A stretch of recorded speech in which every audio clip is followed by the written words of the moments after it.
Welcome to another episode of The Brand Called You, a podcast and podcast show that brings you leadership lessons, knowledge, experience, and wisdom from thousands of successful individuals from around the world.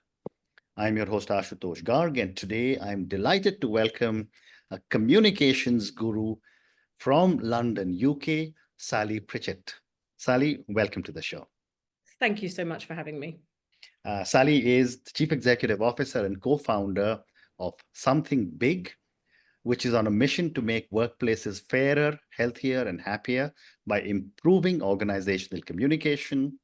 She fundamentally believes that out of control and noisy communication is slowing organizations down, stressing out employees, dampening innovation, and damaging productivity.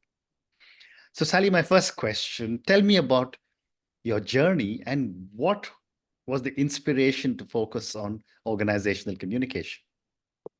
Yeah, thank you so much for inviting me to talk about a topic that I'm so passionate about today. So I think this began in my early career. I worked in a large corporate environment, and this is about 35 years ago now.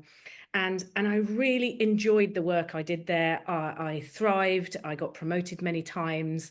I found myself at a director level under the age of 30 with a very male-dominated industry. And so I was one young female in a group of many, 24, in fact, male directors. And I thrived and I loved it because there were lots of problems to fix. There was opportunities to grab, etc. And I thrived in that chaos. But there was a but. There were also lots of hurdles, obstacles, and I felt communication was a huge challenge, either because the right hand didn't know what the left hand was doing, or because there was also politics. People were not saying what they were thinking. People were doing presentations that weren't quite how they really felt. They were, championing things that they didn't really believe in. And I just felt this really sort of slowed things down. It frustrated me. I found it hard to navigate. So when it was time for me to have a family, and 25 years ago, DEI, as we know it today, hadn't really got the traction. There was really little opportunity to stay in a big, responsible job, as well as have a family and have flexibility. So I took that moment to step away from the corporate environment and set up our agency. And I think now I've got 25 years of working with some of the largest organizations around the world, seeing communication works. It's given me a very unique VIP sort of backstage pass to how communication works in organizations, large and small. It doesn't matter the industry. I feel, like you said, communication is dampening innovation, slowing us down, and causing a kind of a direct impact on culture. So I've more and more passionate as I've gone on in age, I think. Correct. Well said. Well said. And when I was a young manager, I'm talking of the early 80s, we used to hear from our bosses, communication is on a need-to-know basis. That has changed now, but in those days it was very common. But I wanted to ask you my first question on communication, which are what are key components of effective organizational communication? Yeah, brilliant. And I put them into two buckets. I think there's tangible stuff and then there's more emotional stuff. And obviously we gravitate towards the tangible things because they're easier potentially to fix. Like a broken leg, you kind of think, I can x-ray it. Is it fixed or not? So I think some of the tangible things are things like the channels. Do we genuinely have a channel where we can communicate with our entire organization? The frequency, have we got a rhythm in the organization as to how we do communication? And tangible also is the roles and responsibilities. Do I have a team? And I've set up a team that says, right, you're in charge of internal communications. And I think those are some of the more tangible structural things. But actually, the emotional things are things like honesty. Are we sugarcoating our communication for our workforce? Are we sort of keeping them protected, perhaps, is one way of looking at it, from some of the challenges that we have at a senior level. And then we create a bit of a shockwave through the organization if we can't have a pay rise or we can't have a bonus or something. There's a restructure and no one saw it coming because we didn't have that honesty of communication. So some of the emotional things are honesty. The other one for me is clarity. We have a lot of very fancy strategies and visions and other things in organizations. But I think we should really hear this Harvard stat, which is very important. So Harvard say 28% of senior executives and managers can't even list the top 3 strategic priorities of their business. Wow. Wow. So what hope do we have of getting everybody on the same page if we can't even get, team on the same Amazing. page? So I think effective communication has tangible things, channels, frequency, etc., but it also has this clarity. It's this honesty. And I would probably end with just saying, a bit like the word leadership, communication is not a word that you just put in a job title or create a team and a department. Communication is multifaceted. It runs throughout our organization, and it yields huge power over the organization's success. So we need to thread it. We need to look at it. It's not a thing that you just send someone on a 2-day training course and then magically communicate. Amazing. Great response. And Sally, what are some common communication pitfalls a lot of organizations face, and how can these be overcome? Yeah, I mean, by far the most common one, and it's very unintentional and it comes from a good place, but it is communications overload. It's all very well to say, oh, we've got to communicate to our team about the latest DEI initiatives that we're doing. We've got a transformation in digital, platforms that we're doing in the organization, and we need to talk about that, or we need to talk about some operational change, or maybe we want to start talking about well-being now, or maybe we want to talk about ESG and sustainability. And before you know it, what we actually have is just more channels, more initiatives, more people communicating. It gets very overwhelming. And so I think that's the biggest pitfall I see. I think the second pitfall I see is probably the clarity of roles and responsibilities. I know I sort of mentioned it a minute ago about, oh, we've got an internal comms team, but that is not how communication works in an organization, because we also have multiple other departments. I often refer to the squeezed middle, which is the manager that you referred to earlier on. That manager is getting pressure from so many different departments, the finance, the HR, the marketing, the ops. They're all saying, can you do this? This is the deadline. This is a priority. Can you fill in this survey? Can you do this? Can you do that? And they try really hard to protect their teams from that. But I think we need to help understand how many people are communicating to the rest of our organization. So I think that's another pitfall. Well said. And what would you say is the role of leadership in fostering good communication? Yeah, I mean, the first thing I want to say is I want them to acknowledge the power and influence that communication is having on their organization. And I really want them to acknowledge and accept the impact that's having on commercial success, not just today, but into the future, the sustainability of their success. So retention, productivity, well-being, absenteeism, innovation, all of these things are impacted somewhere along the line by communication. Even if we go to employment tribunals or poor performance, somewhere along the line, there's been a deficit or a breakdown in communication. So I think that's the first thing. And I think in terms of their role, if they acknowledge the power and that golden thread of communication and the impact it's having, then they will structure it. It will be in job descriptions, it will be in management development, it will be in their organizational structure, it will be in their data analysis. Communication will be a part of their growth levers, because I think that's where it is. And yeah, that's probably well said. And how can, in today's world, how can technology be an enabler to leverage communication more so in an environment where there's so much remote and hybrid work going on? Yeah.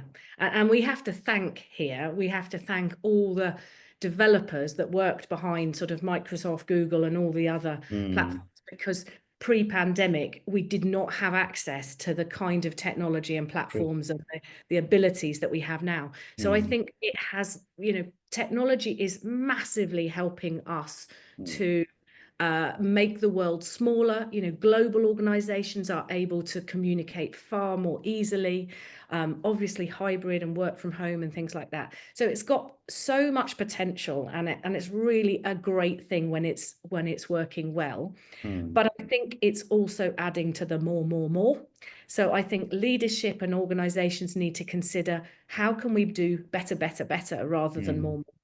So I think we still have all the original channels. Like, for example, we still have email. It still has a place, it really does, but it is a broadcast channel. It is not a collaboration channel. So if you've ever been on the wrong end of a reply all frenzy, when 20 people are in copy and they're all got an opinion, and you get back to your desk and you've got 35 emails on the same topic, this is not the way to use communication. That is not the platform. Right. So I would really be saying to organizations, look at how you are using technology and how could it be used better. I had a horrible stat the other day from a large organization. Microsoft Viva does some really great insights now, so you can see, and it was about 39% of all emails in an organization that were completely unread, unopened. Now, this was not just newsletter emails. This was actual people Correct. having real communication. So if that is the stat, then something's not working. It's Correct. broken. Correct. Great response. My next question is that, what are your recommendations to create a culture that encourages open communication and feedback in an organization? I love it. Open communication, right? And kind of on a bad day, I'd say that organizations struggle with this across the board, just purely because of the way they operate. So if you have, maybe you have employee satisfaction scores that are a KPI for leaders, or you might have a bonus that is based on appraisal outcomes, or you might have a bit of a reputation as an organization that restructures are done at certain times of the year. These are all things that happen in organizations. They're all fairly normal. But the problem is that we have to understand that they impact honesty and open communication.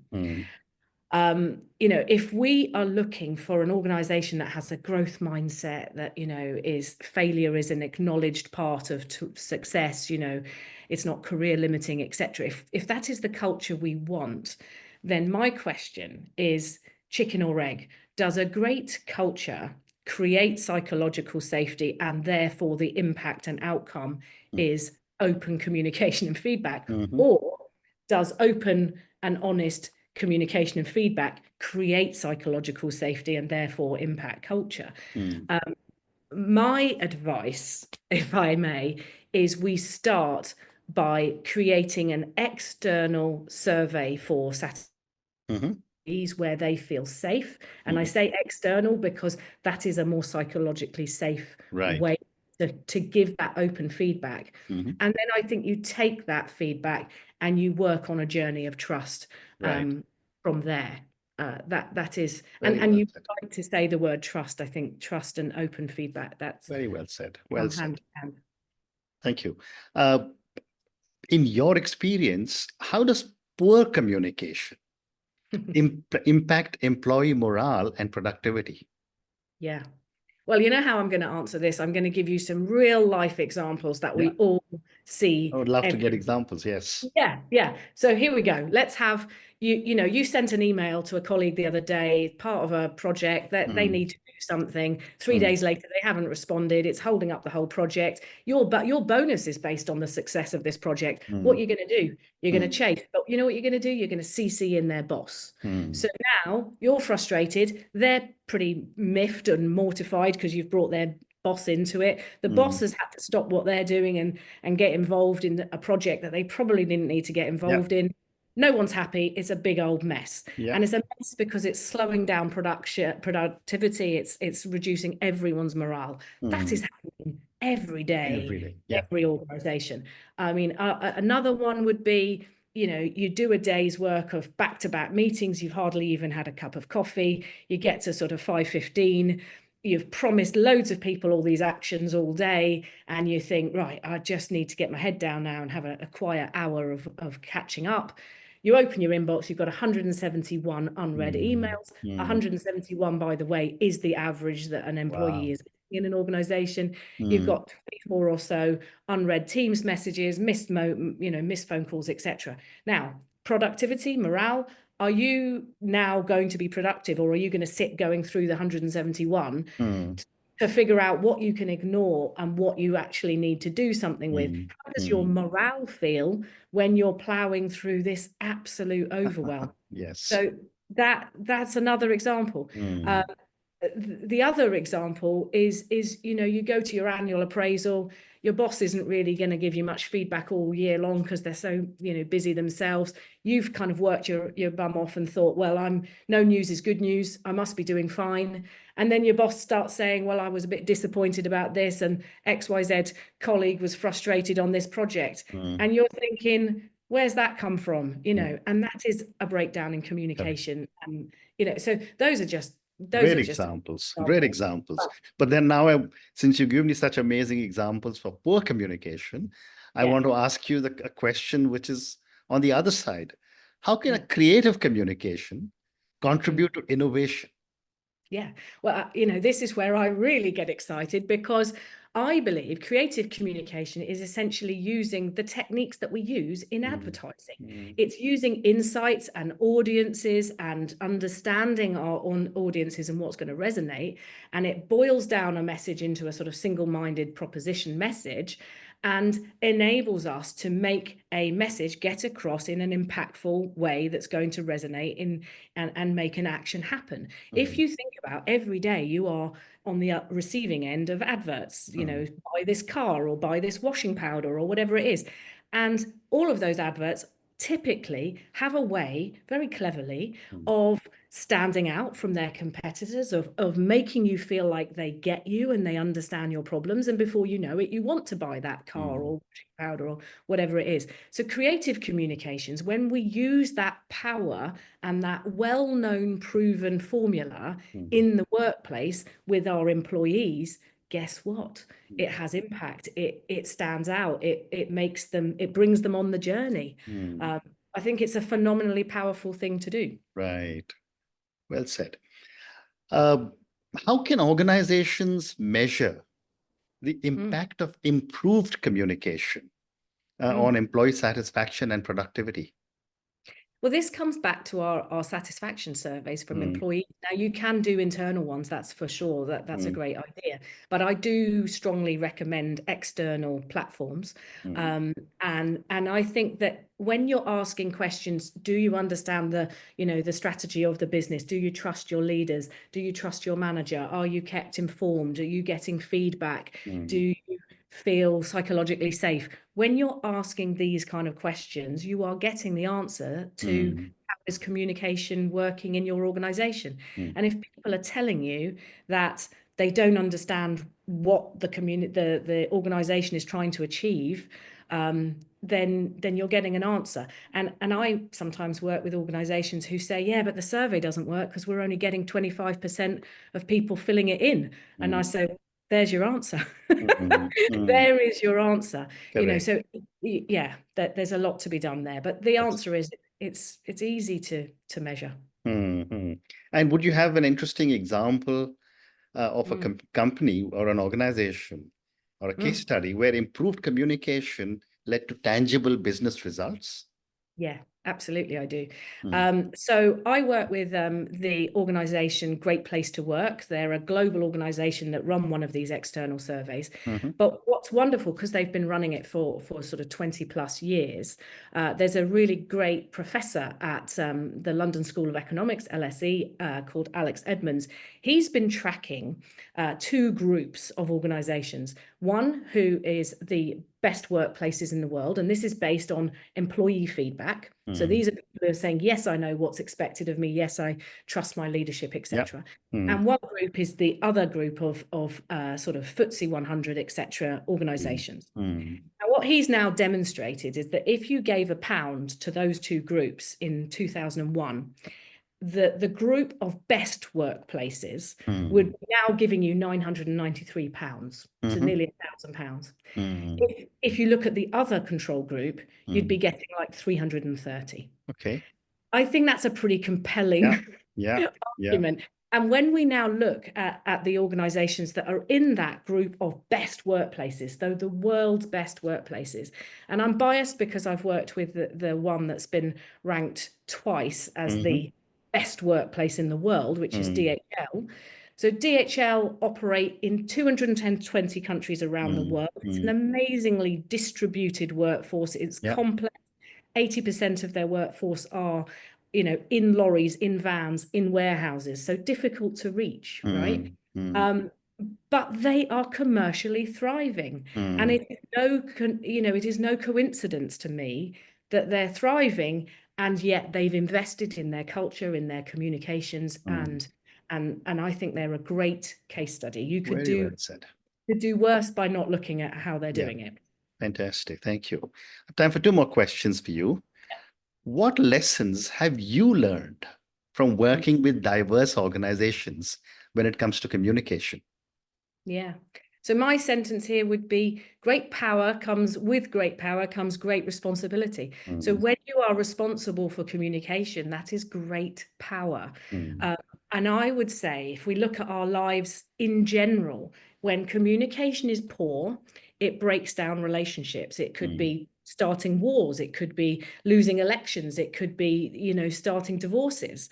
You know, that's what happens when we communicate badly. When we communicate well, it does create great relationships. Now, that could be employee-employer, that could be peer-to-peer, but that enables innovation and productivity and good relationships with, you know, generally colleagues, etc. So organizations thrive. But what's the lesson? The lesson is, if you have the power to communicate in your organization, that's part of your role because you're a leader or because you're a communications professional, then you have a big power. And so you must make sure you're yielding that power with responsibility. Well said.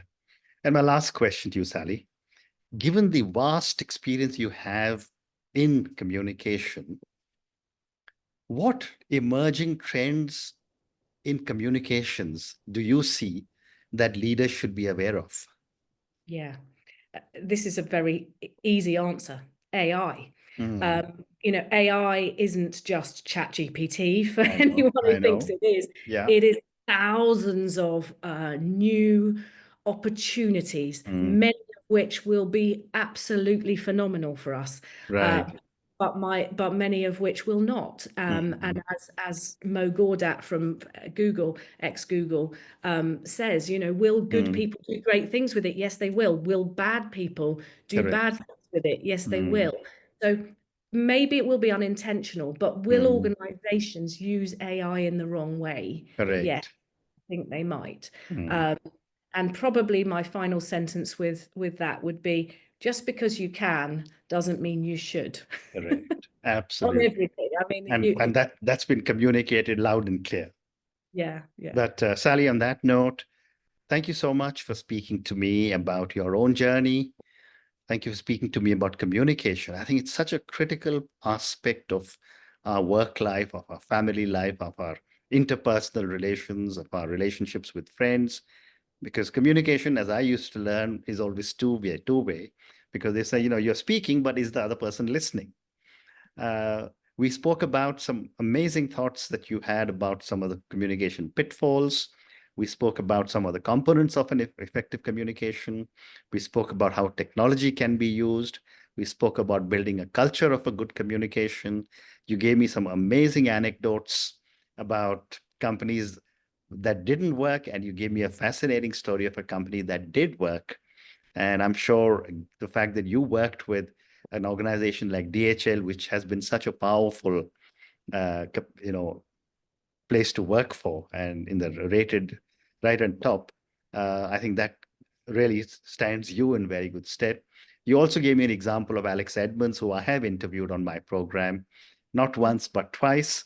And you're absolutely right about his study. But thank you again for speaking to me, and all the very best to you. Thank you so much for having me. Thanks. Thank you. Thank you for listening to the Brand Called You videocast and podcast, a platform that brings you knowledge, experience, and wisdom of hundreds of successful individuals from around the world. Do visit our website www.tbcy.in to watch and listen to the stories of many more individuals. You can also follow us on YouTube, Facebook, Instagram, and Twitter. Just search for the Brand Called You.